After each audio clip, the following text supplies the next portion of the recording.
Ladies and gentlemen, welcome to the first seminar of this semester. I'm really happy that we are all here, and I will ask Mrs. Krisperova to introduce our today's guest, Eric Shiraev. So the season's opener will be a very special guest. I'm happy to introduce to you Professor of Psychology, Professor Eric Shiraev. He's a very international person. He got his initial education in Leningrad, education in psychology.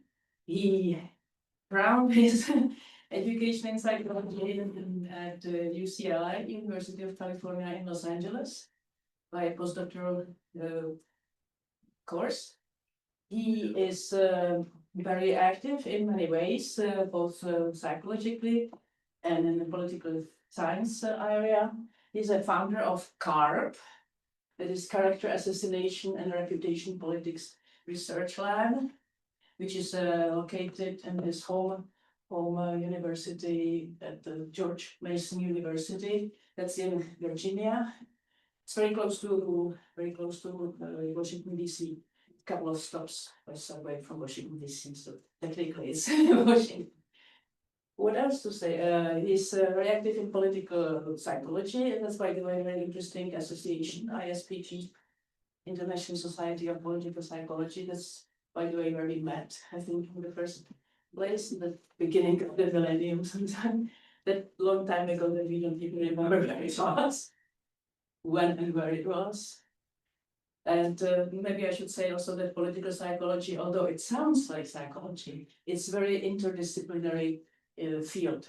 And you will see it here also, connected to history, to education, sociology, literature, you name it. So it's very inclusive field. So, and of course, Professor Shiraev is a very prolific writer.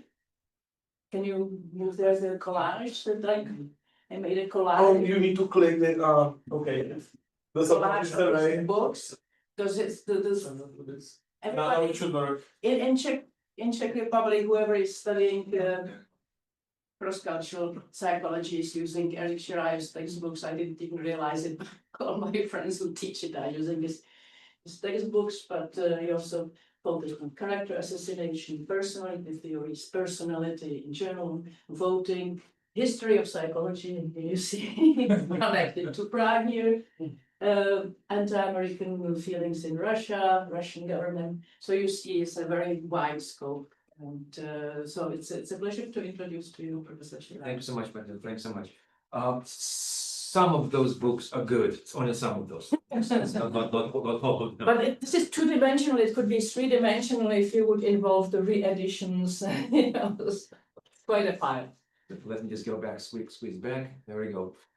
Thanks so much for having me here. It's better to go there because the camera is here. Okay, so I need to see my screen because Okay. I don't remember what I. So you can sit there, so you will see the screen there. Compromise. Yeah.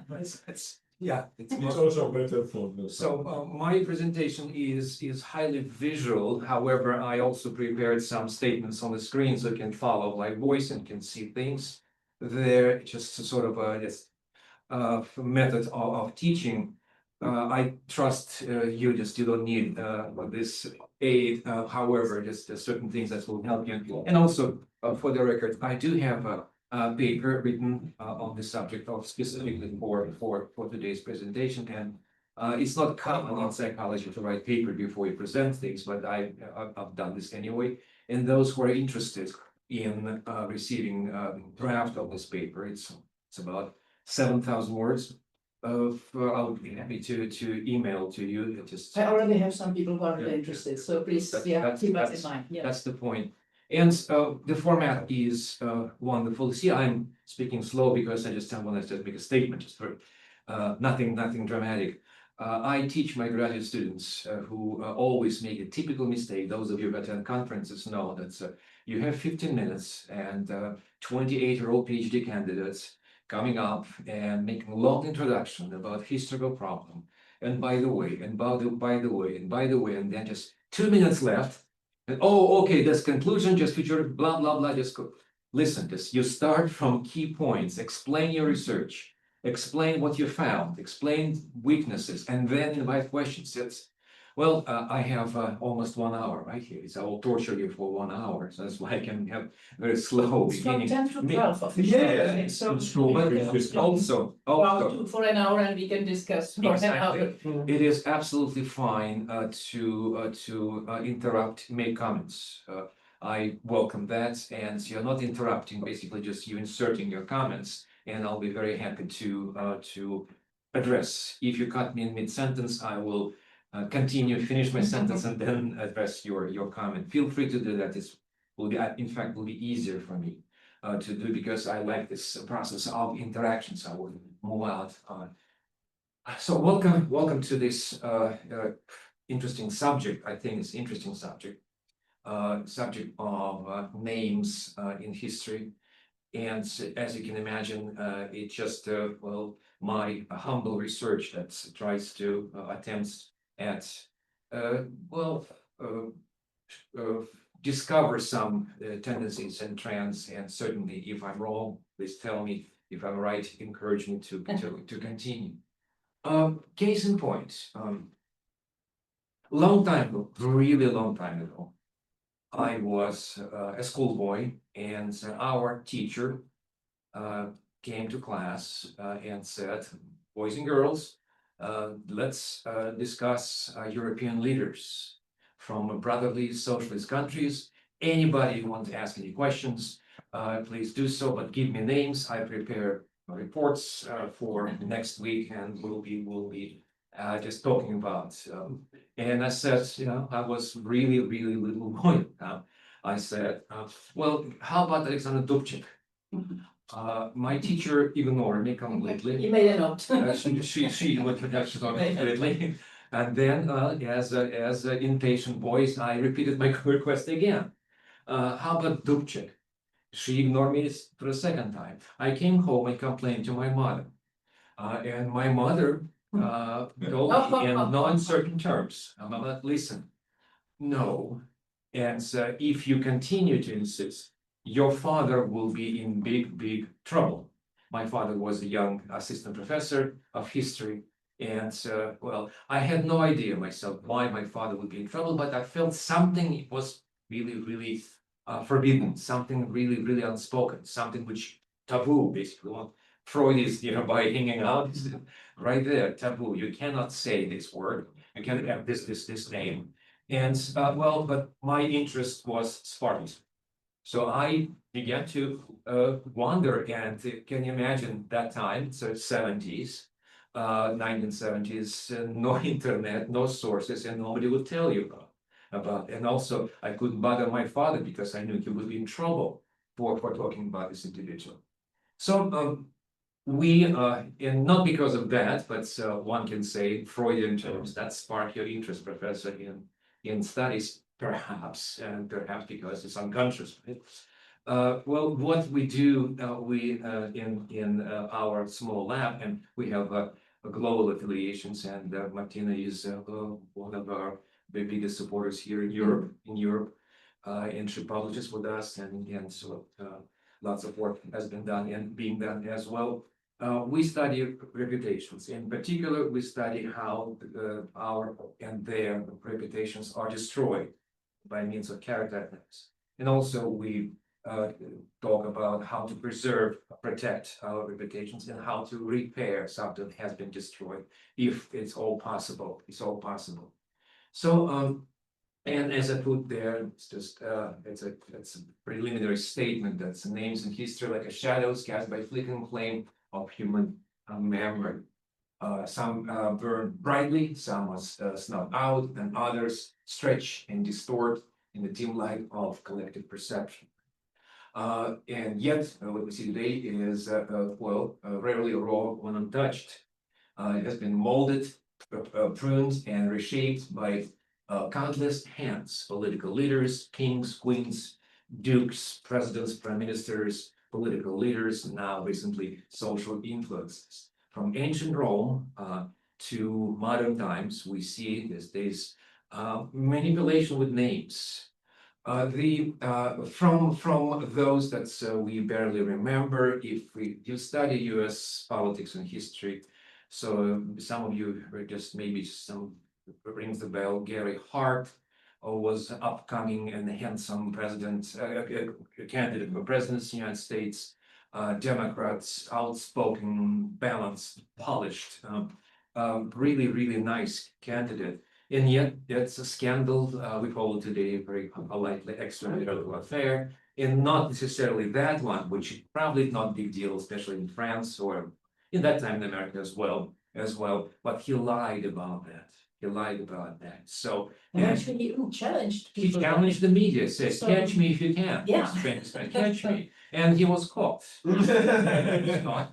So and He was bold in addressing it. But he so was- and the irony is that the yacht, a private yacht in which he was caught, pictures were taken by paparazzi. The name of the yacht was Monkey Business, and those who are proficient in English, monkey business basically it's hanky panky, just stuff with sexuality.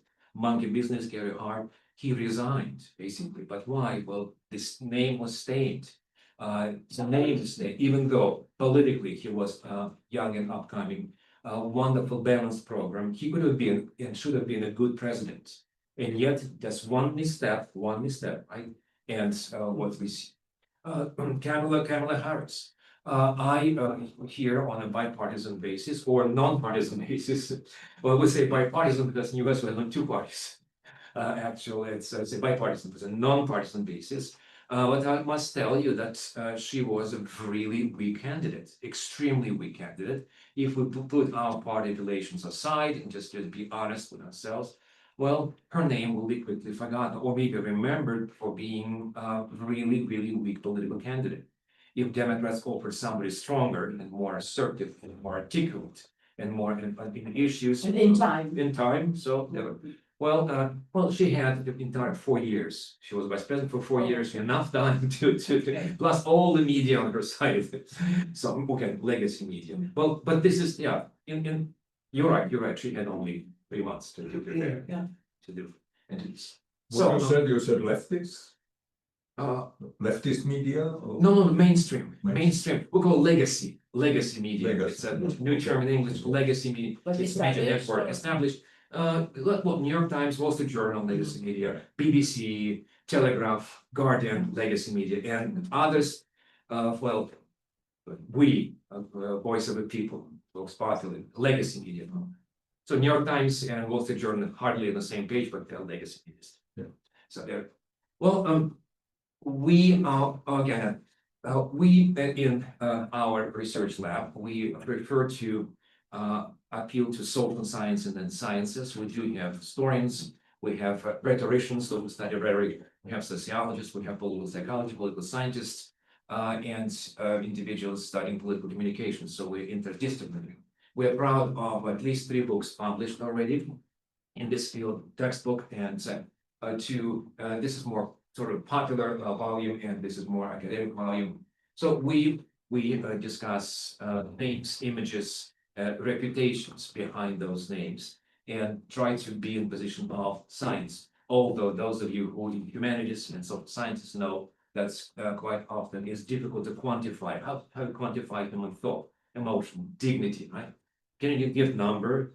So my dignity is 10, your dignity is 5. Right? So it's again, it's very difficult to do, and therefore, in many ways, what we convey it's our opinion based on certain research, which is very fragile foundation for our statement. That's why we say it's still work in progress and will always be.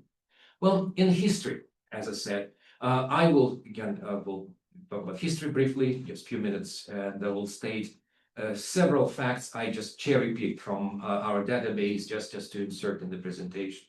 Then I will explain why people erase names, why people put some names on pedestal, just what's the reason. And one reason obvious, Professor Eric, just obvious, in politics is interest.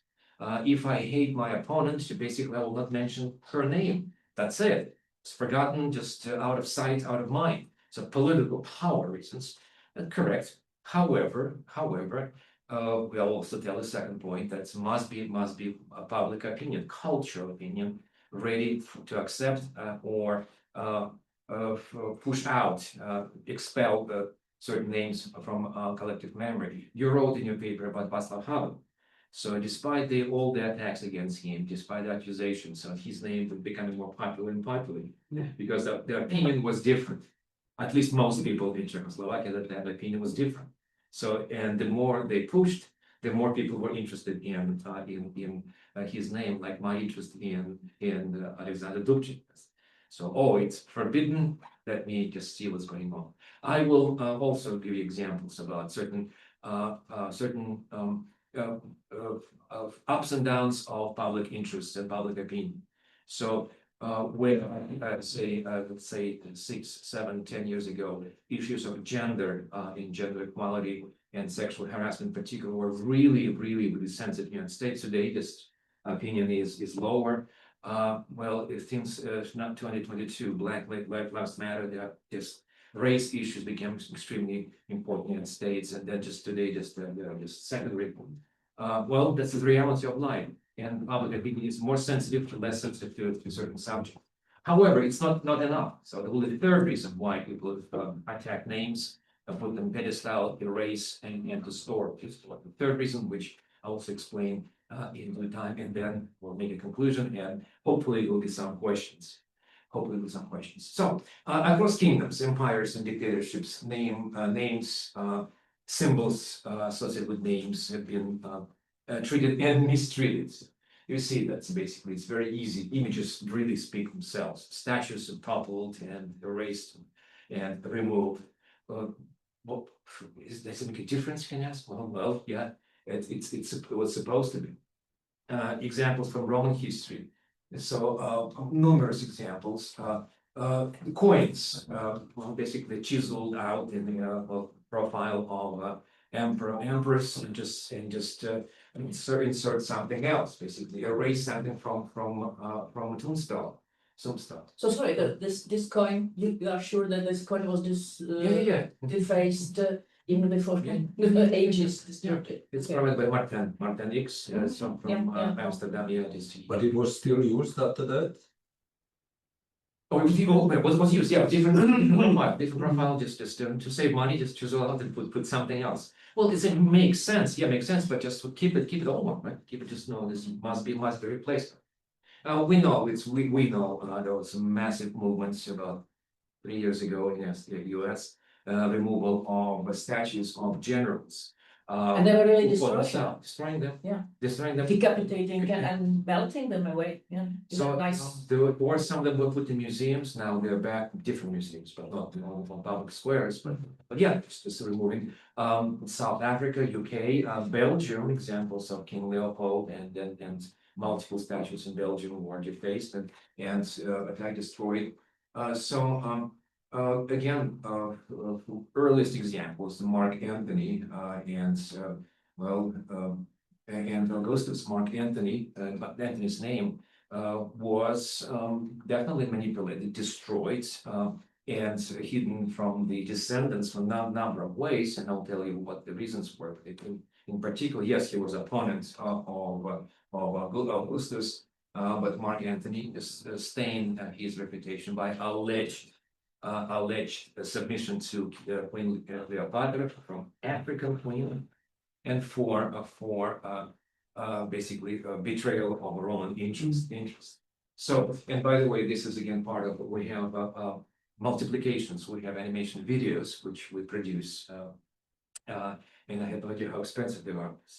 So, our interns produce those 5-6 minute clips, basically for students and for general audience about different aspects of character assassination. And certainly, yeah, I provide you with a link, just our website with the features that was find them elsewhere. And pictures like that, I think it was from Hungary, 1956, for obvious reasons. Monuments depicting Stalin who were attacked and his head was chopped there. Well, other glaring examples, absolutely fascinating examples, which just simply to me still sound really astonishing. We call it cadaver trials or civil trials when the body of a late pope was dug out and just put on trial. Something is with our ancestors. Yeah, just the tendency just to just well open graves and dig up corpses there and just do something to that. Think about Cromwell in UK, in England. Think about others. Well, that's a picture, painting depicting this eerie procedure. So it's a dead body there. Dead bodies there. Dead bodies there. She was there, put on trial. Yes, political reasons. Yes, he took wrong side. However, that's the idea. See, not only to forget that the intention was also to disgrace, to associate his name with infamy, and so with variety of other crimes he was accused of. By the way, Czech, we have a saying, o mrtvých jen dobře, about the dead, only well to be spoken. Is it in English? Speak nice about the dead, or yeah. As a saying, you never use that phrase. Yeah. Frequently I used think phrase, it is. I think it doesn't. No, perhaps it is something. Yeah, speak only nice about the dead. Yeah. Well, English Civil War, yes, and Charles. Well, Carl, Charles, their king, and this was massive campaign of not only his name but also regalia associated with the church, and so with his close associate, but he was the one who was attacked. Well, we shouldn't go far. French Revolution also massive attacks against the symbols. Not only symbols of kingdom, a symbol of royal power, but the names. Iconoclasm Yeah, is yeah. the word we know here too. Yeah, it's I think universal a term. So my point is that the examples are plenty, and so from Because there are plenty revolutions. yeah. Exactly. So in example in the former Soviet Union and Russia, it's a couple of examples. So those pictures are relatively rare, but they're posted right there just already, but dig them out. They're after the revolution, 1917, and within 6 months, when relative stability was achieved, most monuments of the royals been removed and destroyed. So Alexander II, Moscow, Rostov is in the south part of the empire. And even the soldiers, just who were guarding, also soldiers were peasants, right? Just basically peasants, just also were not out. Alexander III in Moscow, and there used to be a monument right there, and well, not only the temple of Christ the Savior was just completely flattened there, but also Alexander. Interesting comment, I think is interesting comment, that many monuments remained. That's what puzzled me and still puzzles. So despite the fact that everything associated with the Romanovs family, as well, in English-speaking world, say Romanov, but the Romanovs, everything was destroyed and removed. Not everything. So I'll mention how come everything was destroyed and some monuments still there, especially St. Petersburg, Catherine II, Peter I, and Nicholas I. Why there? So it's preserved by Bolsheviks, and a special decree to preserve them, a return to this. So selective purification, right? Yes, that's just everything out, but no, this is there. That's why it's the most hated regime, and they're still there, still there. So those that refer to the greatness of the empire were preserved, or? I'll address this, yeah, I'll address it, give my idea, so hypothesis. Yeah, it's just you stepping right direction right there. Examples from China, again, multiple, not just few, but multiple. And the most glaring example is a case of Galgan, often called Galgan. It's I had a paper with my former graduate students. We wrote based on Chinese sources available in there used to be maybe still available in China about their events in 1940s. Gao Gang, this is a bit, was essentially second in command in China. Young, articulate, with humble backgrounds, loyal to Mao Zedong, to the cause of revolution, just fighting against the nationalists and others. He deserved to be in the position of power. Technically, literally, he was second. And the famous painting is opening well, it's definitely his glorification of power. Mao Zedong declares the foundation of a People's Republic of China, and it's a bunch of people there. But guy in blue is Confucius, and Gao is there. Gao is there, standing right there, and then you can do Shao Tzu, see others, Zhou Enlai. So in those Chinese history and politics, you can recognize faces. Well, a few years later, in fact, there's nobody there. I just erasing a bunch of, I think it's maybe carnations, no, it's something. It's well, pink flowers, just basically. Yeah. There we go. Yes. Where is Gao? Gao. Well, Gao was well, out of power, and not only was out of power, it was really a loud process of disgracing his reputation, his name, and for what? And there's some formal Chinese, and basically it's a typical communist mantra, 1950s, 60s, betrayal of communist ideals. It's just really nothing, and everything at the same time. But he was accused of being too greedy, wearing expensive clothes, just making statements, and it's not really reflect the humble nature of a communist leader.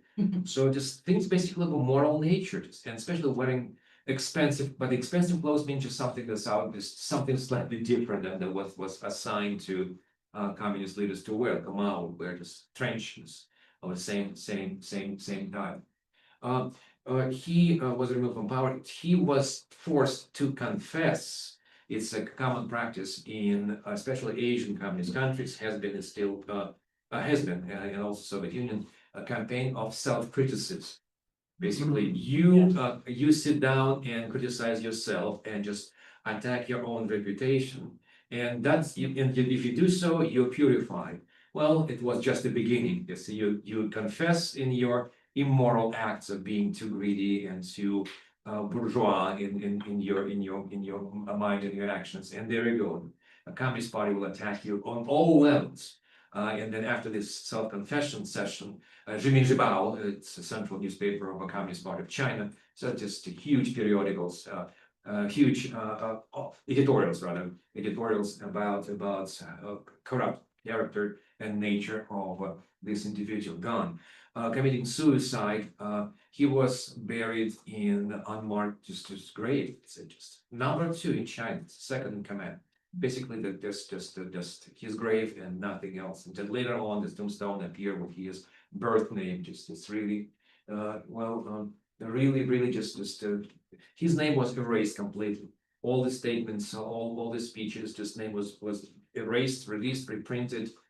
Even the grave, his real party name was not there. Just the name name appeared, which appeared his birth certificate when he was a boy. In 40s and 50s, communists would choose nicknames, pseudonyms. Famous, I think, is a better known fact. Stalin's just only one of dozens of similar cases. So Stalin, and he is a chief of secret police. You see Molotov and Voroshilov, this field marshal and minister of foreign affairs right there, and Yezhov right there. So a few years later, just gone completely. Just so they knew how to use a Photoshop at that time already. I could give you a check parallel with this. We had also, I think, Slansky or other. Clementis and his hat. Yeah, but Yes, Clementis is the head, right? Yeah. At the Old Town Square, there was a showing, right? Yeah. Clementis There was and other people, they took them away, but they had one one. quote, Clementis gave him his hat, right? And then they erased Clementis, but his hat was still there. Well, there are three versions. There is one with Clementis and his hat and Gottwald without. Then both there, but Gottwald is wearing the hat. And then only Gottwald with the hat and Clementis in the And he was executed, of course. It was 3 photographs, Yeah. 2 of them with.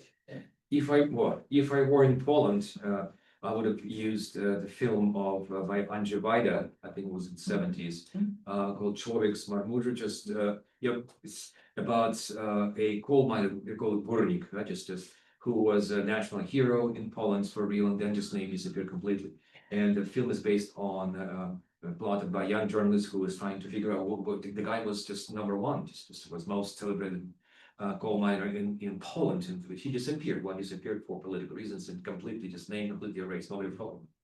How was possible? Well, what was possible? So, so examples are multiple. Once again, it's a campaign 4 years ago. It's about the roads, even though he was known for founding schools and sponsoring education, but he was a slave trader, essentially. So can you combine those two images of yourself, being slave trader and a scientist who sponsored education? So,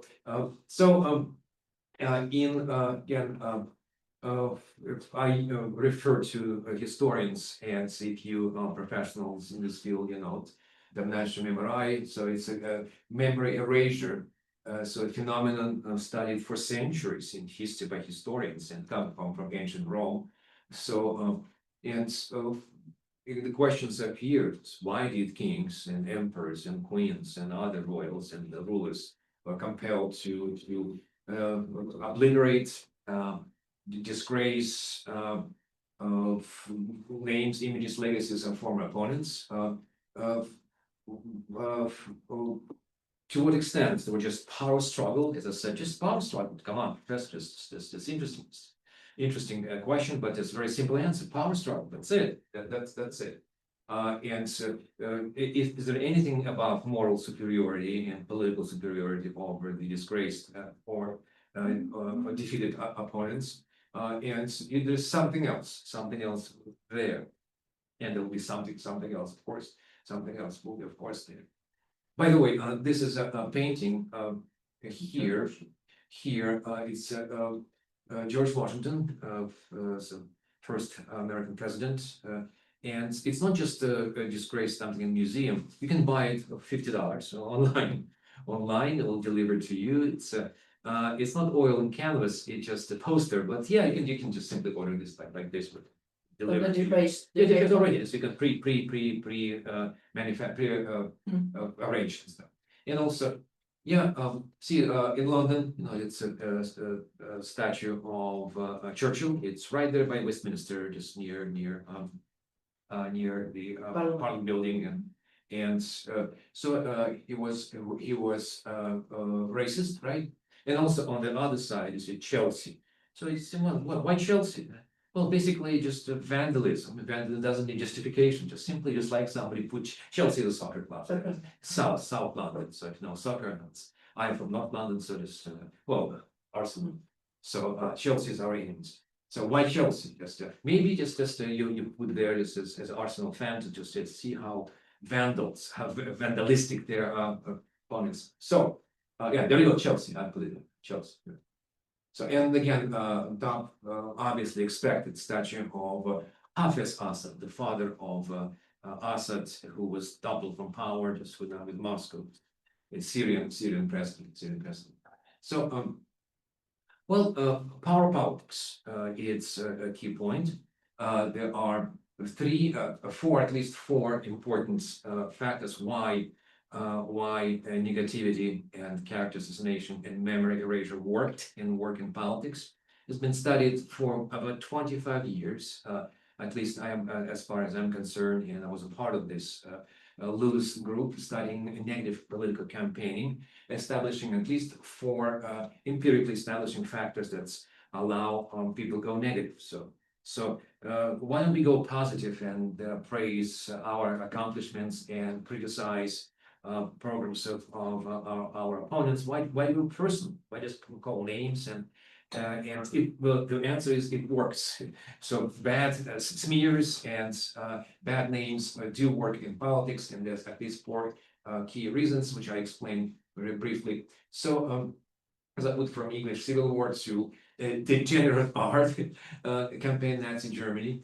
So there's several purposes. You see a picture of Alexander Dubček, he is late oppositioner to Putin's government regime power, politics and the war in Ukraine. It's a Russian picture poster, so one of the legacy newspapers, every newspaper they have legacy.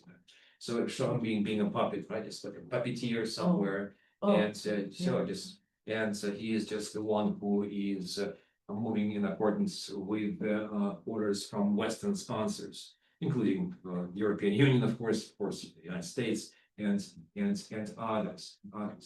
So once again, it's again as I put here, it's a power struggle. It's a power struggle. It's also stating on power, on legitimacy right here. So definitely it's not just a simple example. There may be others. I just provide examples. Jimmy Carter, so from the late 70s, and on one hand, it's really obviously just comparing Carter to donkey, but in the English language, you know, it's donkey is an ass, and also rear end is an ass as well. So ASS spelled the same way, go figure. So and this again, basically it's insult. Definitely we know that Carter is not an ass, he's not a donkey, he's not a camel, and yet this association challenge. Yes, it is, but it's brought right there. This is really interesting. You perhaps know about this. That's one of those pictures of President Obama and Xi Jinping were pictured together, and the comparison is quite clear. Winnie the Pooh and Tigra, right? What's big deal? Big deal. My Chinese friends in US, and you can go and check, and I'll check that I was instead of disbelief. No, Chinese government censored any comparisons of Xi Jinping with the Winnie the Pooh, and the pictures are just censored out. And what people do in China is just that they somehow use different characters to convey a meaning of Winnie the Pooh, convey the meaning, and yet not to spell, so just to save their accounts from being censored out by the government. Yeah, so what's the big deal? But actually, the similarities are uncanny. Yeah, so it looks like both of them look like. So it's funny, it's nice, it's so, and yet this is disgrace of a great leader. So it's something cultural, yes, something political as well, and political as well, and not really a rare picture. Former British Prime Minister Tony Blair. Looks like a poodle, and I think it's every language associated with it's a puppet, basically just a dog who serves a superior master. Czech, we don't use poodle really. V češtině se to poodle neříká, že? Jako, že byl Tony Blair, Bushův poodle, jako poslušnej pejsek, když šlo o útok na Irán. No. Jo. Ale jako nápomůj, jo. So yeah. In American English, you just completely just say, you poodle. Oh, it's offensive. Just being just your obedience puppet, exactly. And certainly comparisons with fairy tales and stories, Pinocchio, right?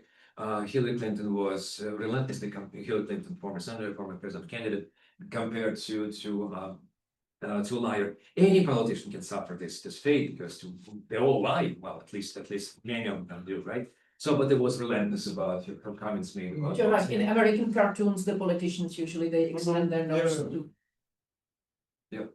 So the purposes of such name erasure, name attacks are as follows. Denigration, using mockery, ridicule, and name calling to insult leader. Winnie the Pooh, Pinocchio, examples. Some of you can just animate it right there. Demonization, portraying leader as dangerous, irrational, senseless, mentally ill, or devilish in the eyes of public opinion. Emasculation. Why emasculation?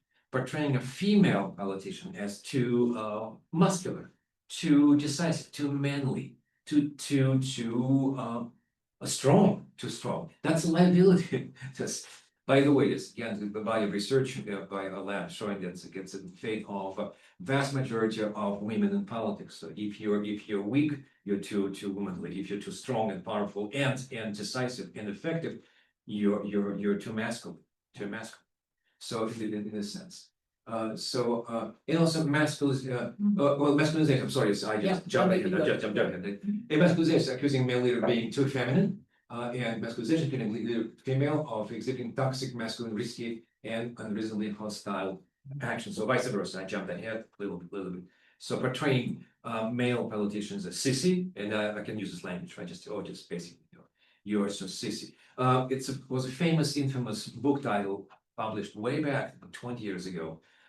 So men from Mars, women from Venus, and then a bunch of publications about Americans from Mars, Europeans from Venus. Yes, there you go. It's just like a mockery because we Americans, we decide, and you discuss in Europe, discuss and make no decision. We make mistakes, but at least we make decisions. So we're men, and just you're women. It's very common, and not only in social media, is our legacy media and other powerful publications just to discuss this images that appear. And there's a few examples. See, Angela Merkel shoes too big for her. Just she's too small of a character, so just she's worthless. So again, late Berlusconi and Trump basically exchanging their traps, and then it's a common. This is if you remember 70s. Perhaps you don't, Augusto Pinochet in Chile. And in fact, this is a Soviet poster showing Pinochet. Chile. Yeah. So as a person with a mustache, and then there's a barbed wire right there, basically. Yeah, he was, in so many ways, he was a fascist. And the Nazi. There we go. Of course. So denigration, demonization, emasculation, and masculinization. Quite a significant support is found throughout history about how this applied to names of individuals who decide to vilify, to essentially erase them. However, all those examples that I said, the multiple history shows we can find in Czech's history, in Czechoslovakian history, in history of your ancestors, plenty of examples showing that's how it was done. For political reasons, and the second point is must be in culture, a cultural, political, social, psychological environment which is susceptible to those erasures and attacks, or not. So we the people, well, not just most of us, not just swallow what is given to us by governments or by others. We analyze, and just we have to have a certain ideas and values we support, and certain ideas values we reject. So many, again, my point right here. So many examples at name erasure have been unsuccessful in so many ways. So some of them were successful. Some of them not. For example, of Mandela, Nelson Mandela example, numerous attempts to portray him as a terrorist essentially failed way back in the 70s and the 80s before he and after he was in power. So examples which I use again to show that's on one hand, most of us can speak for everyone, but it's my view of Putin. He was supposed to be a war criminal, although I respect the law. He's a war suspect, right? However, in my opinion, myself, he's a war criminal. For starting the war, I have a number of reasons to say that, and then also I can claim sort of affiliation because I was born in the same country, I was born in the same city, I was born in the same island with Putin. I went to the same school, basically. So I know something about that. So that's why I know that's commit act of cultural appropriation. So just rendering opinions about something I have no idea about. But it's my opinion, right? In Russia today, and I don't think this is exaggeration. All people are afraid to say. I would say 2/3 of Russian people today say Putin is our hero. So and they will be sincerely with the full support of their ideas and just with emotions would say, no, he's our hero. And who are you to smear the name of a great leader? So you in the West, what do you know about us? Is typical answer. What do you know? We know, and then he is our hero. So despite all the criticism, which ends softly and character attacks can serve a noble purpose, right? So you would guess that 2/3 feel that way, right? feel that way. Yes, it's our hero. Our hero is our man. Don't touch our man. Remember an example. My mentor in the United States, a person who was born 30 years before I was born, by my real mentor.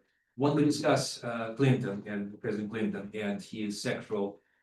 It was really big scandal during presidency. Or office. Yeah, and when I just said, the way sarcastic mention, well, speaking of decent behavior, see Clinton, he told me literally in a nice way, hey, don't touch my boy, don't touch my boy. Meaning it's my man, so it's a guy I supported. I believe in, I voted twice for him. Don't touch him.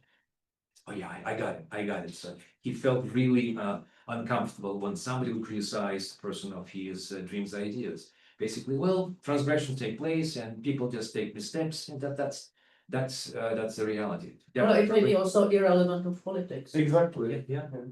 So- yeah. But also like this dichotomy, I think it's like super common and it's not in conflict, right? Because probably Genghis Khan was a hero of Mongols, but he was a war criminal Yeah. for everyone else. So like It also was the definition of hero, right? no, I think like if we respect international law, then your opinion as a person from that culture doesn't mean anything. You can just judge it from outside. The same thing that you should not be entitled to judge morality of your own behaviors because you have this privileged position of being yourself, right? So like no, exactly, right? But there are legitimate cases to erase this, monuments or things like that. Exactly. For example, this Leopold, In Belgium, yeah. in Belgium, you have all these, people coming from Congo who are living in Belgium. Do you want to go by the Hitler statue every day? Or the idea of Konev statue from Yeah. David. And of course, it's very continuum of cases. For example, this Churchill, everybody in India considers him, massive murderer. Because of him, millions of Indians died. Yeah. So somehow he's in UK, he's in some circles in Oxford. He's a savior of He's considered to be mass murderer. What he started with South Africa, and so he was really did a lot of bad things, and I can imagine that some people could be unhappy to pass by his statue every day. And referring to your example, wonderful example, your example also wonderful. Just briefly, Genghis Khan. So if you travel to Ulaanbaatar, a capital of Mongolia, you see that 30 miles away from the capital is a huge statue of Genghis Khan. Huge, just humongous proportions. And you have a feeling his troops were destroying your ancestors, my ancestors. Just was systematic, just to Very brutal. Yeah, brutal. Just and yet there is a monument. So should we be happy there? Well, yeah, but we understand that this is their pride. They call him a great unifier of Eurasian lands and a person who brought progress and bureaucracy to European uncultured tribes. Slavic people in particular. Yeah. There we go. What this point of view, and also about Leopold. I just crossing the Charles Bridge, beautiful. I mean, you have no idea how beautiful it is. You got used to this. It's Karlovy, yeah. It's absolutely beautiful. I specifically go back and forth because it's so inspirational there. But the statues basically glorifying, some of them glorifying Habsburg Empire. And I just emailed my friend in Amsterdam. Said, he said, well, in Netherlands, we also have issues with Habsburgs. Yeah, however, we keep some monuments, but only some. So it's still there. But the question is, does it really mean that names remain in history based on our preferences? So there's no evil or good. So it's the only situation and public opinion determine who stays there, or there's certain definition of evil and good. So we'll just at the end we'll address this question. And so there are certain, as I said, there's certain examples of pure evil. At least today, if it was a really big case, and you know about Jeffrey Epstein, who his sex crimes are enumerated, and he died in prison. It's no question. He confessed. Basically, evidence was there, clear evidence. And his death is not Yeah, quite yeah. quite clear. Oh, it's Also, definitely right? clear, but definitely just ladies or individuals just to call it a portrait. Basically, it's a sign of disgrace. They did it on purpose to associate them with Trump. They knew each other. Just it's not a secret. They knew each other, and they were buddies. They were friends. So at least today. In US and I believe European Union as well, just the name of Jeffrey Epstein is pure evil. For most people, Putin is likely to be a war criminal if he's indicted. He was indicted. He was. But for people in Russia, and some people, I believe, in the United States and in Slovakia, again in Hungary and in Czechia and in Italy, it's there. Well, he's a man, strong man. What do you expect from strong people? Because he's a strong man, he does what he's supposed to do. But so there are certain absolute evils, and there are absolute or people who commit good things. Religion is excluded, of course. I don't touch religion because it's different story. But By the way, Slovakia would be an interesting case to study. Slovakia, we talk about this, right? So well, but in terms of because of atmosphere. The attempts to name erasure backfire. I use examples of Václav Havel. Example it's Havel, and here is Aksionov, a Russian writer who was member of. Sorry, what's his name? Aksionov, Vasily Aksionov. It's dissident Aksionov, dissident writer. Do you know it? He was. You don't know it? Okay. He was really popular as dissident in the 70s, 80s, and he ended up working in my university. Well, I ended up working in university, but he wasn't working. So which? George Mason. Yes, He was George Mason. Oh, George George Mason. He was Mason. the professor okay. of comparative literature, George Mason. Mhm. And definitely Alexander Solzhenitsyn. It's definitely I put a name here of Svetlana Alexeyevich. She is from Belarus. I don't know. So names became really popular among most many people, despite the attempts to erase their legacy and silence them. And I can speak definitely because I was witness of official demise of Alexander Solzhenitsyn in the Soviet Union, when the essential teachers were just prohibited from talking about him, and for keeping a manuscript. So you can a book, but if you use a typewriter and somehow copy the book and keep it, well, some is done. Some is done. Some is done, yeah. We use it. Some is done. Some is that we use it in Czech. I was stunned myself, and just basically was last straw. Basically, just made me absolutely convinced in my beliefs. Since I was a witness of an individual who was arrested and charged with treason for keeping a manuscript. Basically, it's from 3 to So 6 that years. was the that thing. Yes, it was that thing. For just it was found, and the witnesses just stating that, and charge was treason from 3 year to was that? 6 years. Was year 1979. 1979. Just was really scary. It was for keeping the book. This is interesting case because he was a dissident, but in the same time, real nationalist, Russian nationalist of, very, He was anti-communist, but was on a nationalist platform. Yeah, But yeah. nationalism was just anti-communism was remembered, and that's what he was after. Government was after him because of that. So the cases can definitely backfire. However, I mentioned about political power. Yes, I won elections. I hate my opponent, and she must disappear. And somehow, I don't think I give orders, hypothetically, but my associates know that I hate this. Her is my opponent, and basically just everything done just to erase her name, just suppress her presentations, and don't allow her public appearances and publication stuff. So second, the people supposed to be ready or not ready to accept these messages. So, but this must be third factor. And again, I return to my examples. How come this communist government, Bolshevik government in Russia destroyed every statue associated with Romanov's family? Streets were just renamed. Names from universities were removed. Emperor's University, no, there's now Socialist, Warriors, Peasants University. Everything was erased and just forgotten, and yet they kept most essential monuments in St. Petersburg in particular intact, kept.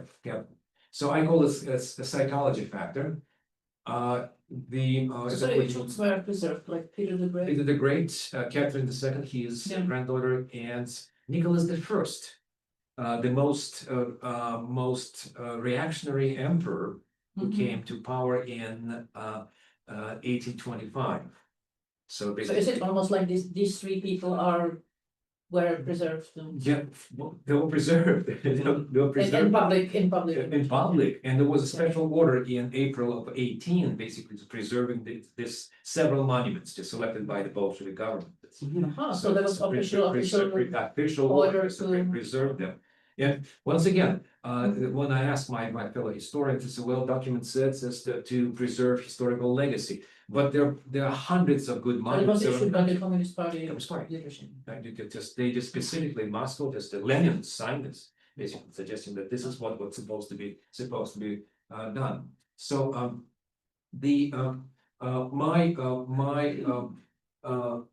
comment right here is that lots of attempts at erase, modify, scorn, disgrace names of political opponents are based on individual motivation and individual self-esteem and self-interest. So I don't really care what happens later on with the name. I even just don't even think about consequences, but I know that I feel good about that. I use the example which I didn't prepare, but 3 days ago when I was driving from my home to the airport in Washington, D.C. Uber driver was driving an American car, and she mentioned that she used to own Tesla. Tesla, it's owned by Elon Musk. And I said, you didn't like the car? She said, no, I love the car. I love the car. It's absolutely, acceleration is amazing. It's everything, but you know what? I don't like the order. And we just spoke for a few Sorry, it seconds. was not owned by him. Was it leased? No, she owned the car. She owned The Tesla. producer, not the owner. Producer. Oh, that's not, okay, sorry. Yeah, she owned the car and just sold it. And basically, see, as my argument is, and yeah, now nice car she owns, but it's a gas power. She used to pay for gas, and gasoline is quite expensive. Not as expensive as here, but it's quite expensive. You give up Tesla, but she gave it up anyway because she wanted to feel better about herself. She did just like Musk policies. He has an affiliation with Trump, so she did it. So self-harmful act, and yet she felt better because now that is not associated with the name is pure psychology. So it's a form of forgetting, and I refer once again to the Sigmund Freud taking the amazing picture. It's amazing. Right there. It's like right there. Yeah. It's like from our kitchen window. Right there. Amazing. So from its expressions, out of sight, out of heart, basically. I don't see it, I don't want to see it, just don't remind me about that. So please, I don't want to even hear about that. I took my nephew in Disneyland. We went to one of the most terrifying attractions, or was a drop. Basically, you're in an elevator and you drop like from 100 meters down. It's safe, but still it's terrifying. So it's called Tower of Terror. And we went there and we experienced that. Everybody's screaming, and then and we as always must be a gift shop. So they force you to buy something, and I said, listen, let's get some souvenirs. So please, nothing should remember about this experience. And he was 7 years old. Nothing should remember about this. No, I want to just no, don't buy anything. Don't buy anything. Just nothing. It was scary, basically. Yeah, but okay, let's no. Don't remind me about traumatic memories, right? Memories. So you erase. I use example of Gao Gun. This is what his name, how name. Okay, no, this is his real name, Gao Gun. If you speak Mandarin, this is how it's spelled. But his name was well spelled as Zheng Zhen, with no epitaph, no, and just nothing, just to remember, just to a birth name, just Gun, just nothing is remember about him. So memory reshaping. Not only did they erase memories, which is difficult to do because we keep things, especially if something is forgotten. So the names were sort of reshaped in attempt to associate with something disgraceful, something inappropriate, as I put here. So Anthony, who was defeated by Shiraev.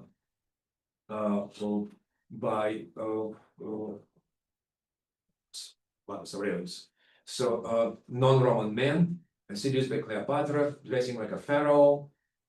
Yes, he was led to dress flamboyant clothes and abandoning Roman customs and plotting treason, including ceding Roman territories to Egypt. Basically, it's the most horrible.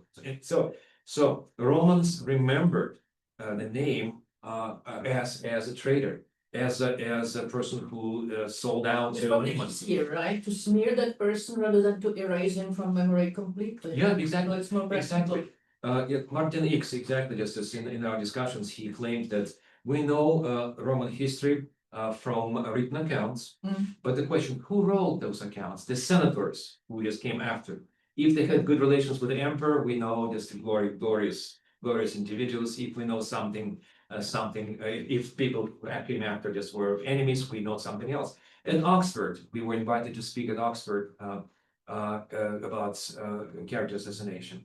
And one of the professors there was business school, and it was a wonderful discussion. And she said, but listen, you talk about character assassination and names, but there's certain facts in history which are undisputable. Like she said, and I won't quote, look at Roman history, Caligula, for example. Everybody knows that it's Caligula, blah, blah, blah, blah. And Martin said, listen, we don't know. We don't know because we know that people who wrote these horrible things about his sex life and about horses and about, we know this from the accounts of haters, people who hated him, and this is how we know about, and in fact, there's not, if we dig deeper, we don't find those horrifying facts about Caligula. So it just basically made up and just we know Caligula, absolutely, no, he was not, at least we don't know whether he was terrible or he was okay. So Tom, Sorry, but it remembers very easily, right? If it is disgusting or if it's shocking, that's something that is stuck in memory. Yeah. So it has easier way to be sent on. Yes, but I also think that you usually have like few rounds of revisionism. So eventually, if it's like far away in history, you are actually quite likely, I would say, to have a proper image or more or less fitting. Because in the first generation of senators after the rule author hated him, it's quite likely that the next generation will hate these senators. So they will check, right? So for example, I think we can really nicely predict how Babiš and how Petr Pavel will be perceived in 1,000 years. and in the same way, like Nobody will remember. like the historians at the time, how they will perceive them. I think about Masaryk, right? Like Negation, right? yeah. No, but I think, for example, that Masaryk already will be always remembered well, but there was a period where he was There were people during this time who somehow didn't like him. I think But my father-in-law, for example, he would say. But if they will dig out the way how he behaved to the gypsies, he can be, deface.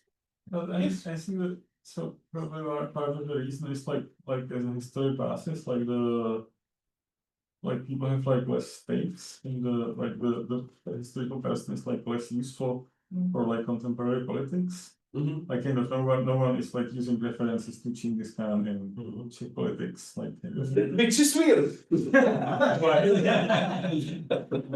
there was the big Genghis Khan exhibition in National Museum, like so I think it's a nice like overview, like kind of like what's the contemporary Right. adaptation. And no bad feelings, right? Like no, I have the feelings for Genghis Khan. I think like it was like kind of like fairly balanced, like kind of explaining the textbooks was like giving people, but also like kind of personal stories, like about like in which ways he was like kind of nice to people. I think it was like fairly plastic, but I think it didn't like hold some like kind of clear message.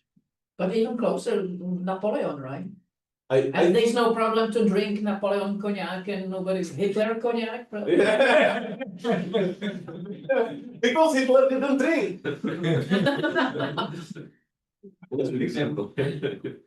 Just returning to the example of Caligula, the Suetonius, who has written the biographies of Roman emperors, he has written it about over 70 years after his death. So there was obviously some kind of legacy of the horrible time of Caligula, which he described many years later. So he was personally, he perhaps was the hater of Caligula, but only as a historical figure, not as his contemporary ruler. Yeah. And we can talk Bible also. Yeah. Who remembered what and why did he write it? One question, like I think the like kind of the like deleting people from records. I think like at some point this becomes at some point with like better like information storage technologies. And imagining this is becoming like kind of harder because you need to keep something like an index of the people like whose names shouldn't be spoken. And this is obviously an Paradox. interesting artifact. So like kind of like everyone like looking into it like will find the names. So I'm imagining, I don't know, like in maybe in Yeah, I like the idea of a list of people who shouldn't be talked yeah, about. it's kind of the list of like prohibited books or like kind of say these are dangerous, like you should never. So I think like so my guess is like what's happening is like it's becoming like, more difficult to like actually like erase information about anything.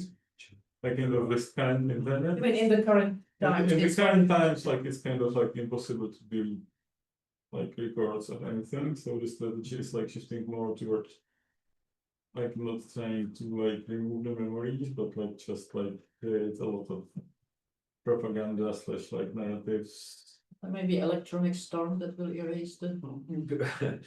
Yeah, That's why the moment to keep things on paper now. Right. But mentioning about the catalog of names or list of names, this is by association was a famous case where back in the United States in the 1970s about the use of profanities on public television, radio, and for example, what kind of words and sort of word of fuck, for example, and others.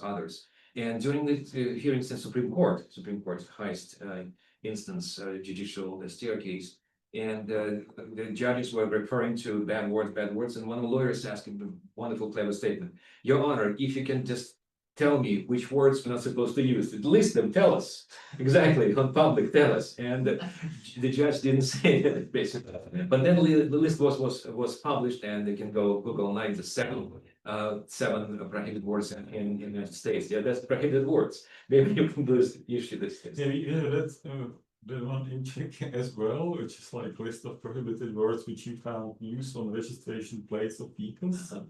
So you can kind of have anything on the registration plates of the vehicles, except then there is a list, and the list is like really bizarre because they probably took some like list of profanities from the First Republic. So some of the words no one knows what that's they even mean, but yeah, we have an official list of profanities.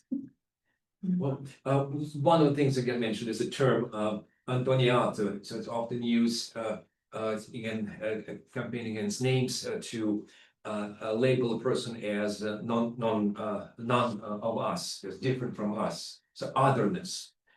In comments which I not often but still follow comments made about me in Russia.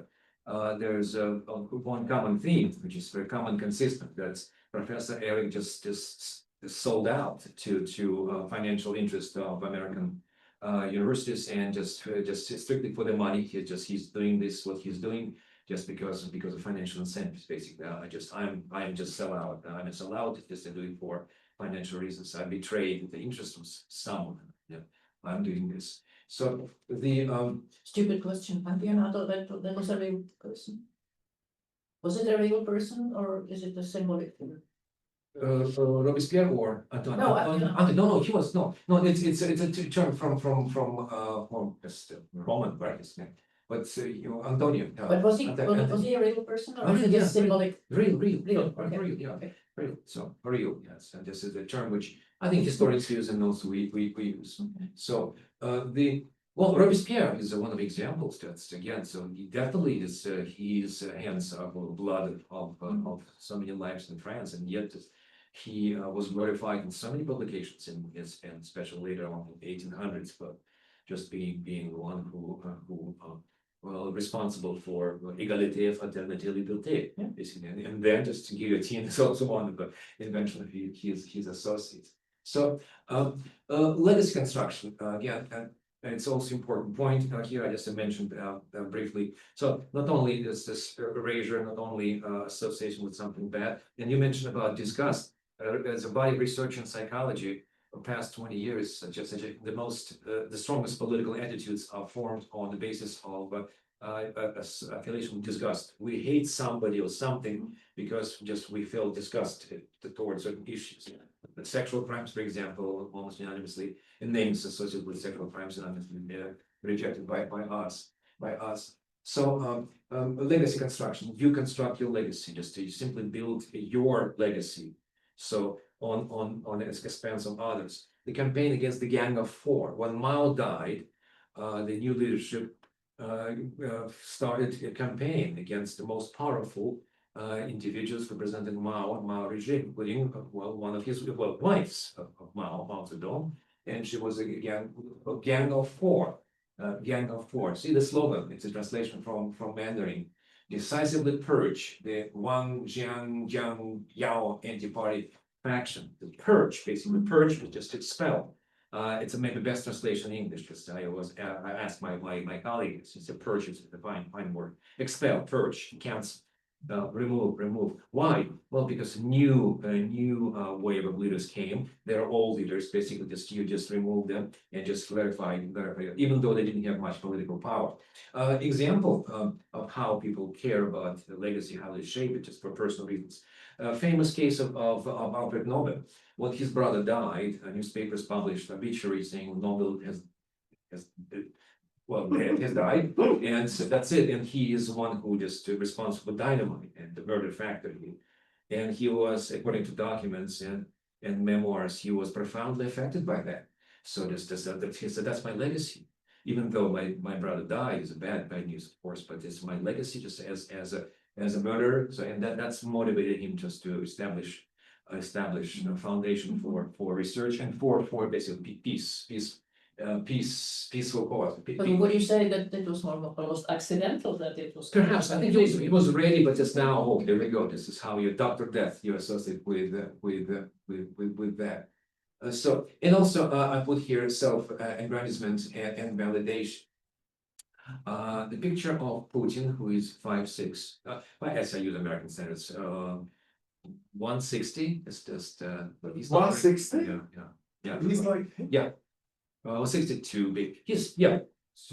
He's not very tall man.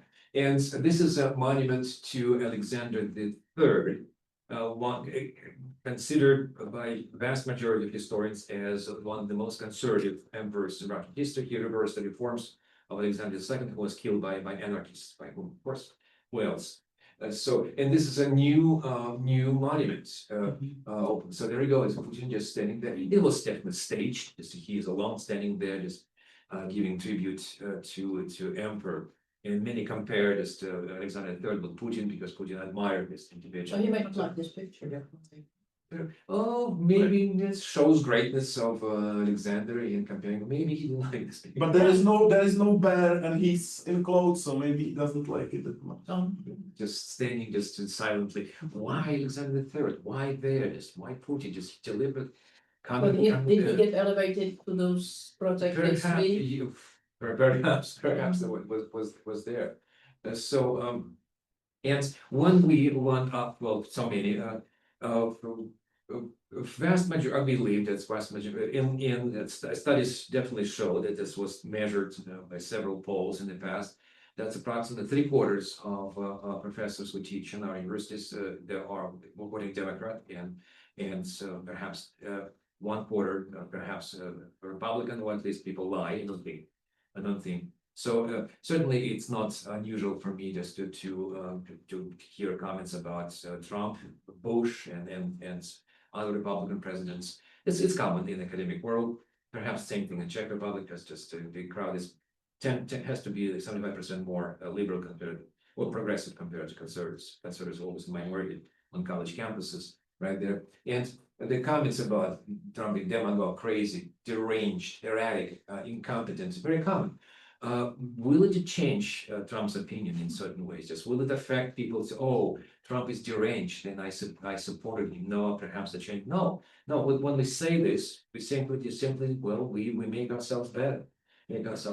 We feel better. We send a signal to others that we're on the same page. It is crazy.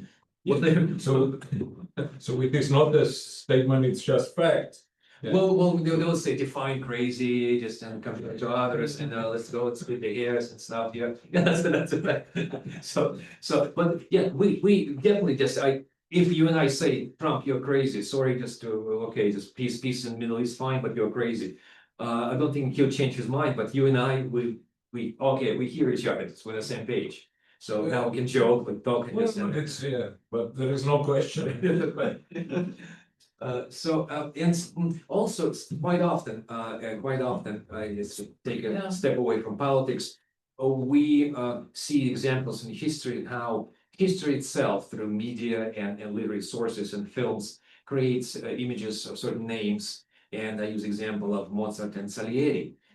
For so many strange reasons, the name of Antonio Salieri reminds him in public memory as a guy who killed Mozart. And yes, certainly Milos Forman contributed to the Amadeus famous film, and Pushkin, Russian writer, poet, the poem and an opera was made just on Mozart and Salieri, in which Salieri is a killer of Mozart in a variety of sources. But he didn't. They were friends, they were buddies, and they shared many interests together.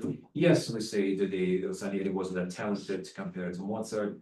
However, he was a hardworking individual. He wrote 40 operas alone. 40 operas alone. He was a royal Kapellmeister, right? Just one of those he would. So to Habsburg throne. So no, he didn't kill, but now Can you disprove anything? There are papers just basically written by specialists in criminology, such as putting together the time frame and the Salieri was in Salzburg when Mozart died, 3 miles away from this, and yet still he died, the guy who full of envy, and he poisoned. Thanks to Pushkin, thanks to Milos Forman again, once again, that's for Amadeus, the famous film. This is the name, because I read it in Polish long time before, So I think Forman is based on Sheffer, right? Is it or? Yeah. And I have a paper on that. Another playwright. Yeah. I have a small paper on Salieri, how unsuccessful he was. So and I put here as a final statement. History also teaches that total erasure is an illusion. Cancelled figures return, sometimes distorted phantoms, sometimes as resurgent icons. Heroes can fall only to rise again. Villains may ascend to an imagined performance. Maybe like this subterranean river flows beneath the surface of public consciousness, carrying fragments of the past in the folklore, rumor, ideology. Right. Since this is concluding, may I challenge the first sentence? Yeah. History teaches us that total erasure is an illusion. Yeah. But how do you know? I Is mean, it- I can imagine that there are many Havels in Russia who perished in, gulags. So there may be very valuable moral thinkers, and we can never learn about them. Well, perhaps. So total erasure, you may not know whether. But I think it's illusion because somebody somewhere will be there who remembers and who just spread the word and just and share the news about somebody and they'll remember those individuals. I'm just thinking that Russia may have many heroes we have no chance to learn about. Yeah, perhaps. I mean, I think Czech used to know some of them, for example, perhaps. But I think just somebody somewhere will remember us and just will share news, especially in the digital world somehow. We'll have this. I'm just thinking of that part of history that is simply hidden because nobody reports on it. Yeah, I agree, because we only know about the unsuccessful erasures, we don't know about the successful ones, right? Mhm. Because like if someone was successful in erasing someone, we would never learn about this. Right. And so, yeah. Yeah, that's exactly my point, As I tell my students, listen, life is short, and if you continue and carry on just being mediocre, well, you die, and your possessions will be sold by your sons and daughters, your house is sold, your library is dumped some in the river, wherever it's in the trash. So your name just will be there in the obituaries, that's it, just you disappear, you must do something meaningful. And do you listen to me? Perhaps some of them. And that's the idea. Yes, some names can be just basically just become traceless. Do we know about our ancestors? And then, yeah, we know something about them now. We have more resources, but so basically, it's well, people died, our grandparents died. Then just the treasure of memories of our great ancestors living in the 20s and in the beginning of the 20th century just gone. And just our dozens Kind of a scary thought that there may be something that was really. Yeah, some things maybe lost. Yeah, that's it. You're in this case. You're right. Well, I want to just say thank you for listening. I'm really happy just to and do we? I think we have time, right? Yeah, So- so thank you.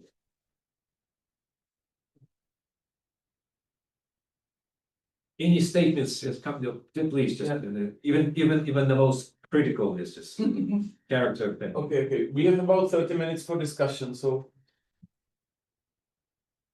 feel free to ask. Or comment.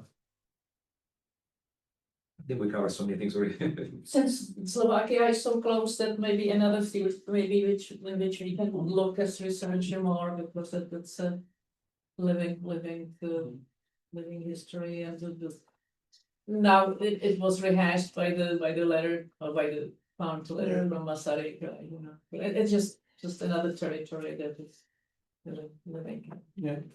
I have a question.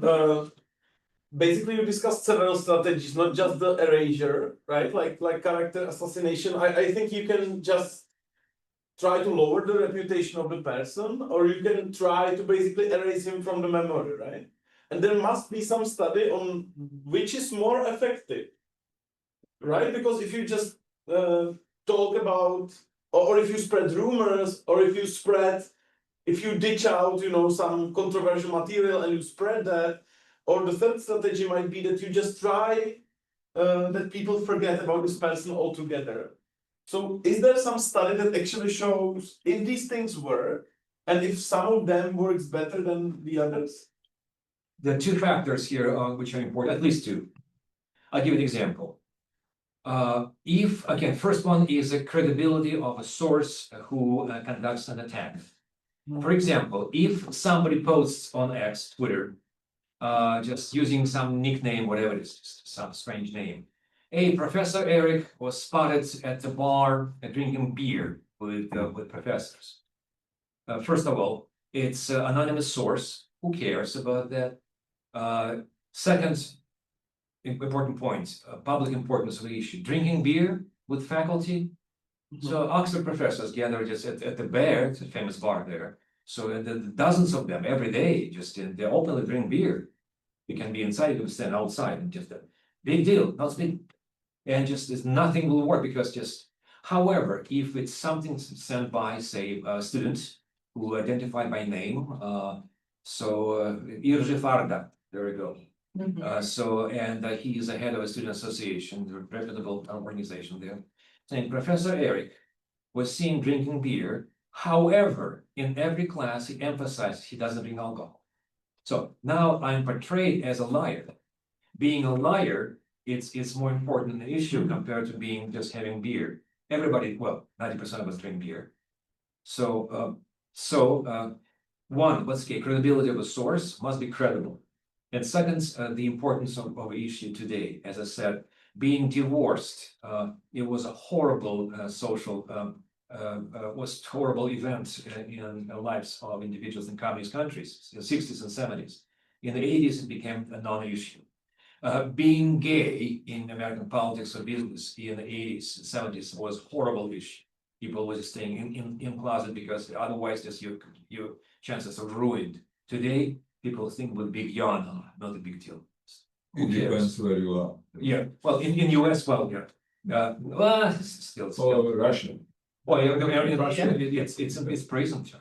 Even though officially being gay is not criminally prosecutable. However, propaganda means justice. And if I say, well, this is the gay issues in the United States, LGBTQ+, I can go to jail because I promote that. Yeah, exactly.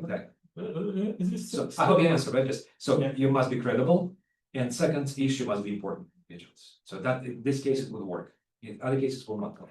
Like, is this true? Like, I mean, I see like currently you can see a bunch of things like if an anonymous account on Twitter, they like write some like kind of completely made up nonsense. Then like Elon Musk like retweets it, like few million people like see it. And because in their like kind of mind space, like even if the idea is like somewhat crazy, the idea like fits their worldview, so they, I don't know, like start like hating some like random individual or even so. I think you are touching the term in psychology, motivated cognition. So if you see on internet from anonymous sources something that is really you would like to know, some gossip or something, some smearing, you like to entertain it, then you forward it on and you don't care whether it's credible or not, but if it fits your agenda, Sure. then you will send it on. And I think the worst thing is about it is that there is no defense against it. Because once you make the connection, you cannot disconnect the synapses, right? Yeah. So it's really dangerous issue. So even from non-credible sources, you can get some horrible messages which gets propagated, and it has its own life. Yeah, exactly. The case which just briefly mentioned about this really to me was difficult, embarrassing and emotional little because it came from my friend. My friend is in Poland. He is a professor of educational psychology, and historically he's into conspiracy theories. Historically, it's not really liability, but maybe. Since maybe 10 years ago, he began to go after Bill Gates, suggesting Bill Gates to make trillions of dollars. He kills people in Africa, doesn't. He is making vaccines to make people stupid, and moreover, just since COVID, Bill Gates promotes the idea of installing microchips in us and to promote the ideas of capitalism, and also just remind you, he's a wonderful person. He's father of 5, great husband. Also, he believes in flat Earth theory. This is one of those. But also my friend. But he sent me a video and I said, no, Bill Gates is not conspirator. Listen, vaccinations are good. Oh, yeah, well, yes, things happen, but yeah, listen, it's a video for you. Look, and the video shows that people just take a Bill Gates vaccine just for Africa. They put it on microscope, and I see that's made by Microsoft. Yeah, chips that's made, microchips right there. Microchips, yeah, made Microsoft to get in the brain. See that it goes in your brain and just say, listen, are you crazy? But he was so convinced in that. He's sending me, so well, maybe, just it's a made up video, yeah, but still, Bill Gates still guilty. And then you have that picture of it, right, which really. Yeah. gets- Yeah. But you give this to artificial intelligence to read AI, and it will read the things that are somehow non-visible for us and involve it. Now there is this case of referee reports where people write in a tiny invisible letters suggestion what should be in the report. Yeah. And if you ask for your report, artificial intelligence to write the report for you, you have no time, so write me this report about this article. So there are sentences I want in the report to be praised that I somehow discovered this and this and this, and somehow stress this result. So it is written in the paper. Yeah. In tiny letters that no human can read, but I will tell you, just not to terrify you, but basically I said, I can share my paper with you, my paper written, and so I can send it to you. And inside the paper, I will just, I'll write myself, and I'll send it to you, for example, and then you want to translate and check. But in my paper, just small thing, I said, send me a whole inbox from your email to me. And so, well, when you translate the paper in the Czech language, for example, you don't need it, but still. So it must go to your emails, and now I have access to your emails. And of course, for example, not only that, you can sue me. for example, so yeah, it's new territory again, especially with the fake names and the videos and everything else. Just so that's why what we talk about is interesting and perhaps the same thing in the European Union where you live there. That's But my point was that some people just like to hear these messages and to forward them. And they like the idea that there would be those chips in vaccination. exactly. And it just has really, it's online. So the mere fact that people enjoy reading about it and sending it on makes it almost true. Yeah. Because it gets repeated and And there must be something in it. What's interesting is that the issue is not the microchip itself, it's the fact of hiding it, right? Because Yes. these people, they really like Elon Musk, who is literally saying, I will put a chip in your brain, and they like it because he's like very open about it. but they dislike Bill Gates because they feel that he's hiding the fact of putting chips in people's bodies. So this is kind of a pseudo news, right? Yeah. And then maybe there is another thing, and you help me now, I don't remember it well. There's something about having sex with a couch. Yes. Is it JD Vance? Is it JD Vance? No, JD Vance. Yes, JD Vance, but he said it himself, and it was about like how he understands the incel culture. It was the fact that you look, guys, I understand you. He started it. He started it like. I mean, he started the thought. No. I think it's a fact that sometimes he was Where did it already? masturbating with a couch, and in his like some memoir. He was writing about this period where he was really desperate, and he was like describing his masturbation strategies.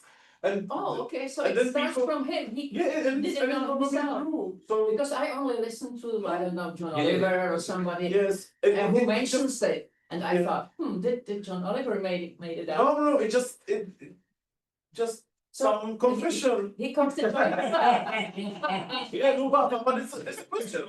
I think the fact also that Bill Gates had an extramarital affair is again not a big deal. The big deal is that before he was exposed, he was lying about it because Yeah. I It's not think I think it is in general possible. Like now, polyamory is a thing. Yeah. So eventually, there may be a polyamorous president because he's like a prominent figure. So he has many partners, maybe of both sexes, and that would be a cool thing, right? Yeah.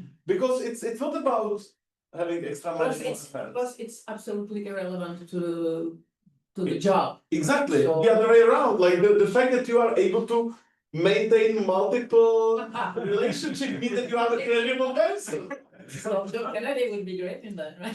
Exactly. Yeah, so He it's was really. undervalued in his Yeah. time. Yes. But the weird thing is that lying is not prohibited by law. You can lie, it's not illegal. If you It's really weird. It's interesting, I don't know, probably United States will lose this idea now under this president, but somehow I remember that when I came to States with my children, they were going to school. So, for example, they asked me, can you write here on a piece of paper what about their inoculations, whether they had, anti-polio thing and things like that. And I said, no, I have, I'm coming from Czech Republic, so I have this official document somehow where there are all inoculations. They said, no, just write it on a piece of paper and sign. Because this is important for us. What some agency in some country, says. We It was do a not care. culture that was We care about your statement that here is, if you are lying, then you sign this and we see that you are lying. So everything that was somehow, for example, also going to school, they asked me, which class he was, in Czechia, so where to put him.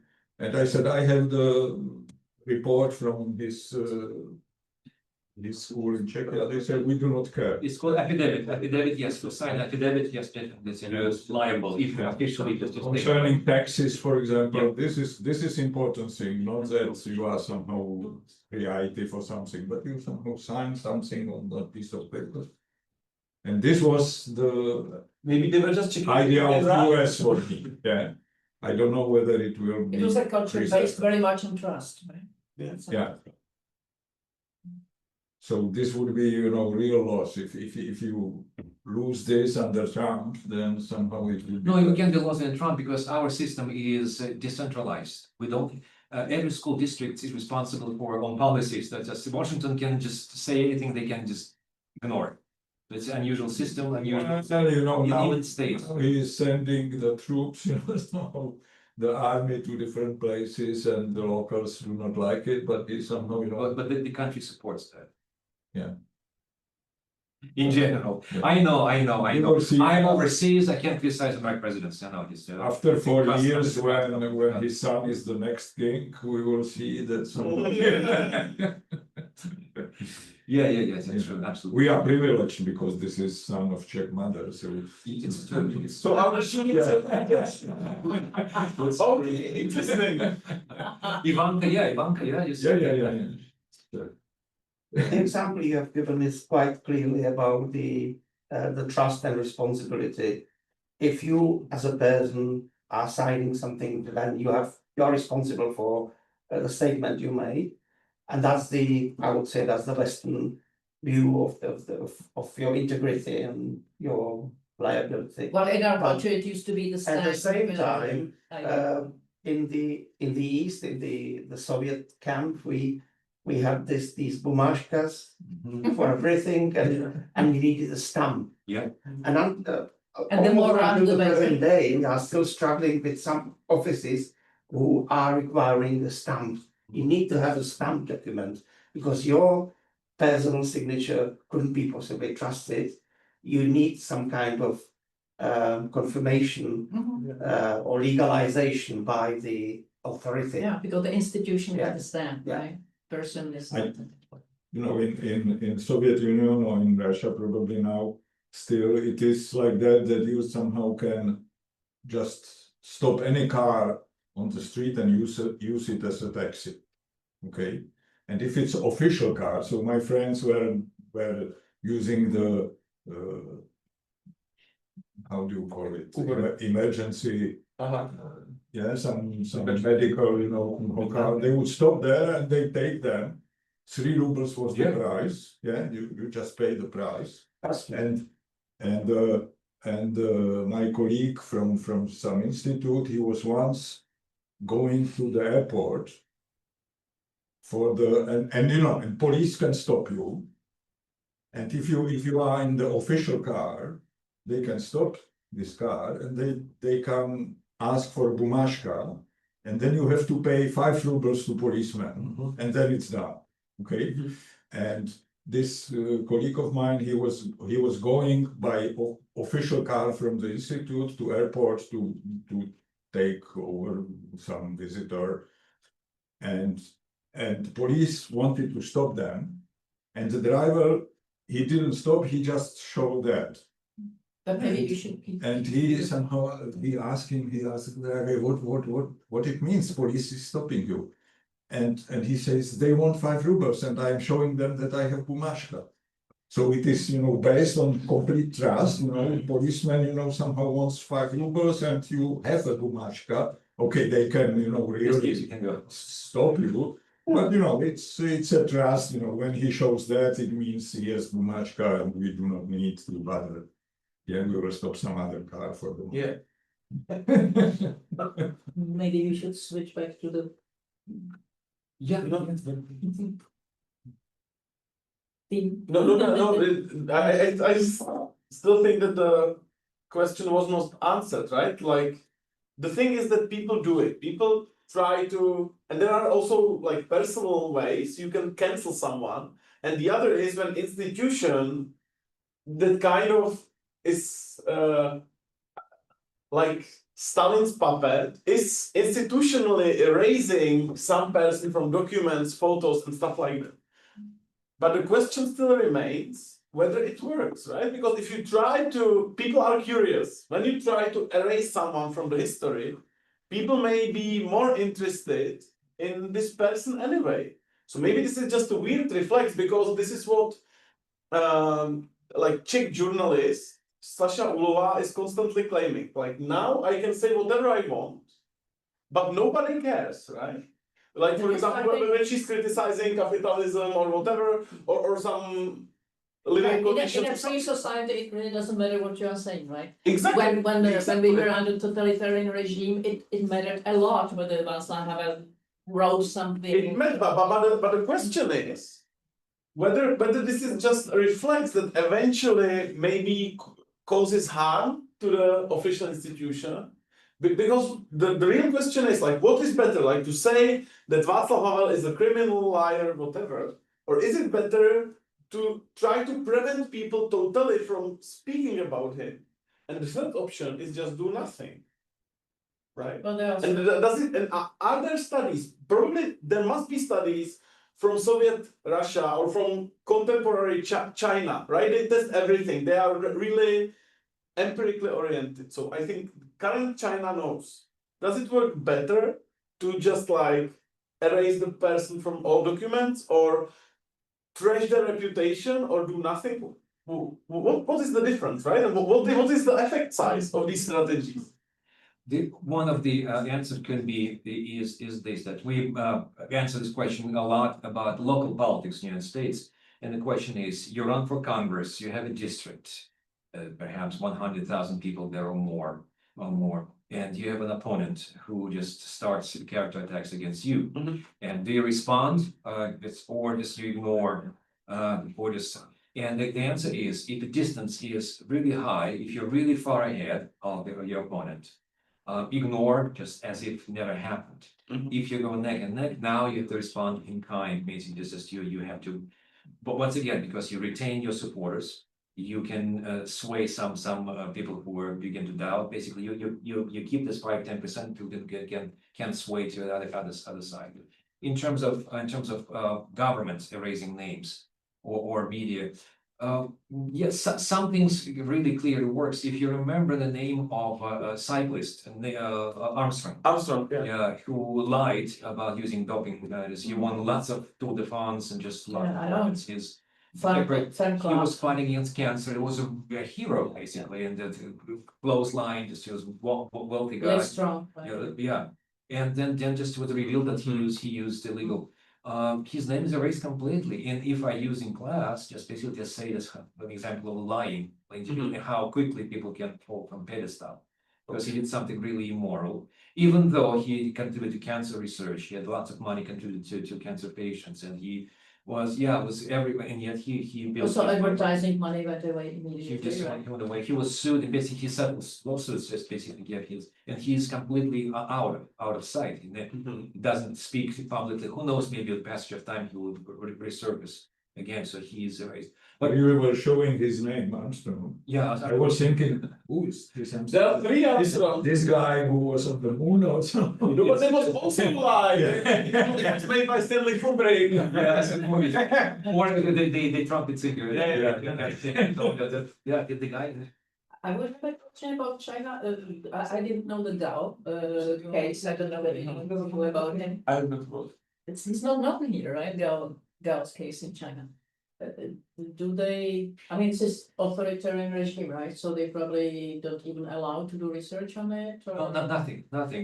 My graduate student was able to, well, it was 10 years ago, we began to dig it out, and he So only if he's in the US you can do that. and he found some sources from Jimin Jibao and the other official press, just at the digital format, and just he dig it out of those cases. And Mhm. this is coming out in the second edition of a book about the case of Gao. But And this in is China- really a long time ago. Yeah. Oh, yes, You know, yes, but so- I was just wondering So whether. who remembers, this, if I'm always thinking, for example, when I was a kid, we were taught about, this wars with Russia and things like that, okay, 1880. Yeah, it became Yes. sanitized, And somehow- right? If it's And this is now, first war is something like that for the kids now, so this is, already so far away, who cares about, some. That was my thought, whether in the authoritarian China, whether some of the old period is already sanitized, but it cannot be, right? Because if the regime is in charge and if Mao is the same. Like in the sci-fi, the three-body problem, it starts with like very open description of the cultural, what is it called, the cultural revolution, yeah. And the processes with intellectuals and all these things, and it's like described very, I would say, openly. So I think these problems are already perceived as cleansed. There was this But Mao, the killer of millions. Yeah. Is recognized as a saint in China, isn't he? Yeah. But the book was published. I'm not So what sure. book is that? The three-body problem, a very famous sci-fi translated to all Yeah. languages. Okay, sci-fi. You see, read. No, but the point is that the sci-fi was allowed to be published. This wasn't criticism of Oh, Mao. in It was just China? like description In China? in China. It was first published in China. So But you maybe can it speak about- flew under the radar, maybe they didn't I realize. don't think so. I think he's like one of the most famous Chinese writers, even in China. To add to your point about Mao and names, I'll say the Chinese approach to Mao today is that it must be balanced, the view must be balanced. A few mistakes were made by Mao, but Also, mostly- but that would be a progress, Yes, if there would be absolutely. balance, that And would be a for progress. example, from hockey, since I'm in the hockey capital of Europe. So, Jaromir Jagr is a famous player. Right. He, exceptional player, is excellent player, if you remember the name. Oh, yeah, I get it, Yeah, sure, yeah, oh. yes. So, he had significant gambling problems, but it's not remembered. He had gambling problems, however, he remembered the United States, and Pittsburgh in particular, in Washington too, he played Washington, as exceptional player. And the person who stood and he was number 68, just to. Yeah. What are his problems? I never heard that. Gambling. That's why he had to be an advertisement. He was super rich, but he lost all the money and everything. Unfortunately. It's like, It's really true. yeah, he's idiot. He's still playing hockey here. Yeah, he still probably needs money and plays something fun on basement, slot machines. Exactly. But my students remember, oh, Jagr, hockey player, he's gambling problem. Ovechkin, second example, he's exceptional player, he's one of the best in history of hockey. Ovechkin. yeah. However, Some Russian. well, he's a supporter of Putin, used to be, he stopped supporting him, but still, in my household and the many Jewish people, yeah, we begin to separate Ovechkin as a player and Ovechkin as a Political. puppet of Yeah. Putin and stuff. So it's convenient, okay, I like him as a player, but yeah, but I don't like his political beliefs. So we can, like Mao Zedong, he made mistakes, but mostly he was a good guy for China. But it's a change of policy. But what's interesting about the book is that it's not portrayed through Mao. Mao himself is not even mentioned. It's just about like how the cultural revolutionaries from the student side were like overtly eager and they were just like confused young people. This is like kind of the frame I think of the cultural revolution and its problems. And But do you remember Gustav Husak, right? Do you Oh, remember? yes, Yes, definitely. But Definitely. is it good memories for? no, he was communist. He was I think a he's- monster. I think he would be negative in 95%. Well, I can do it. I don't know. I think many people now are under like the Russian propaganda, and they relativize the like the crimes of No, previous they- regime. they- Exactly. beer He or was in something. communist prison, so somehow at the Yeah. beginning, At the like beginning, yeah, 54 or yeah. something like that, we were thinking about him, oh, this guy might be, somehow reasonable because he was in communist prison in the Experienced. 50s. So, But then very clearly it was, immediately. No, he's a symbol. After 69. He's a symbol. After 69, when he took power over, Yeah. it was clear that. So he's a symbol of oppression, but, and no Czech politician would dare to put flowers to his No. grave. But in Slovakia, it just happened. Fico went. So because he was the only Slovak president. And he's also, That's it. Like he was like. and he's also a symbol of that era. Because we speak Bandera. about Husak's children and so on. So Yeah. Right. it means Well, but children from there that was this time. idea of federalization, in Slovakia. But that in Slovakia, And they in Slovakia, respected. He Yeah. was somehow supported. Yeah, and then he was like the symbol of gerontocracy. Yeah. I would say like this is it's just like old blabbering guy who is like incompetent totally in what he's doing. This is interesting, I do not perceive. I've never heard that. No. Okay, this is my impression. He was It was not so. yeah, he was Even intellectual, quite young in I even believe he died by young. yeah, So, yeah, quite young. Yeah, I think that Bandera would be more of Yakesh and he was Yeah, not okay. Yakesh. Yeah, I mistake the two. There's It's right there, like you say, No. the transformation of the two is like this. Those young people. No, but he was the president for like 30 years, right? Husak was. Yeah, yeah. So he cannot be young when he died. Come on. Yeah, but the blabbering. But he was in prison in 50s, so he cannot be. So he was like 90 when he died. But for 20 years. Yeah. 69 till he get down. He was a symbol of that timelessness that Havel was Exactly. writing about, that kind of totalitarian nothingness. Yeah, exactly. The grayness of every day, yes. So that's why I hate him.